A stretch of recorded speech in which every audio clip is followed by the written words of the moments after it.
Correction du QCM, page 96. Alors, ce QCM, en fait, comporte 6 questions. Les 2 premières questions ici portent sur le tableau qui est là. Et les 4 dernières questions, elles, portent sur les graphiques qui sont là. D'accord? La première question, on va déjà regarder les informations qu'on nous donne. Le tableau suivant donne le nombre d'élèves inscrits à l'association sportive, qu'on appelle AS, du collège par niveau. On regarde de plus près ce tableau. Donc, on a dans le tableau effectivement les niveaux, 6e, 5e, 4e, 3e, et pour chaque niveau, le nombre d'inscrits. Première question, donc, 26 est le nombre d'élèves. Alors, si on regarde dans le tableau, on a là et là, 26. Ça peut être donc soit le nombre d'élèves de 5e inscrits à la S, soit le nombre d'élèves de 4e inscrits à la S.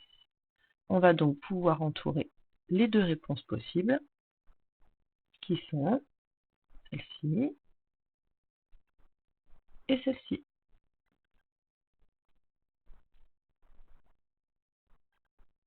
Deuxième question, à l'association sportive, il y a 92 inscrits, 102 inscrits, ou on ne peut pas savoir.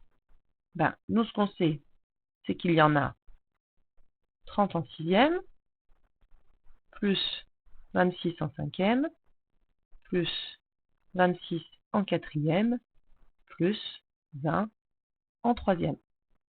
Et on fait donc cette somme sans se tromper. Au niveau des unités, 0 plus 6 plus 6 plus 0, ça fait 6 et 6, 12. On retient 1 à ne pas oublier. Et au niveau des dizaines, 2, 4, 6, 7, 8, 9. Et notre retenue de tout à l'heure, 102. La bonne réponse est donc la réponse B.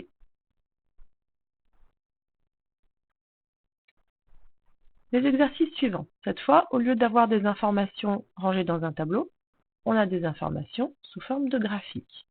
En mathématiques, d'ailleurs, on ne parle pas d'informations, on parle de données. On dit qu'on a des données dans un tableau, des données dans des graphiques.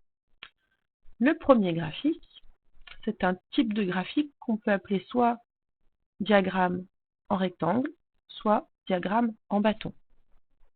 Parce qu'on pourrait faire la même chose, mais au lieu de mettre un rectangle, on mettrait juste un trait. Alors, ce premier graphique nous présente le nombre d'habitants en 2015 en millions, en France, en Allemagne, en Espagne et en Italie. Première question, en 2015, le pays le plus peuplé était. Donc on regarde, celui qui a le rectangle qui monte le plus haut, c'est l'Allemagne.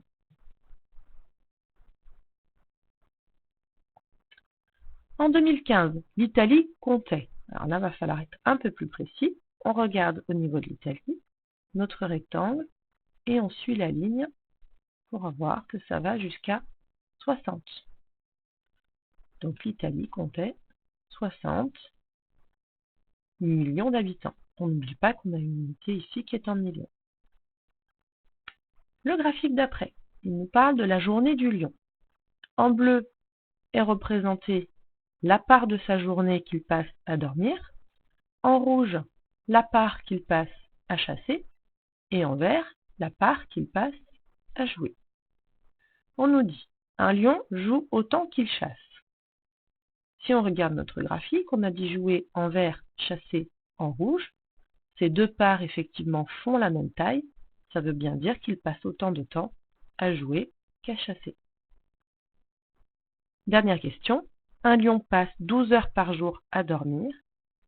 Dormir représente la moitié du graphique. Une journée, c'est 24 heures. Donc la moitié d'une journée, ça fait bien 12 heures.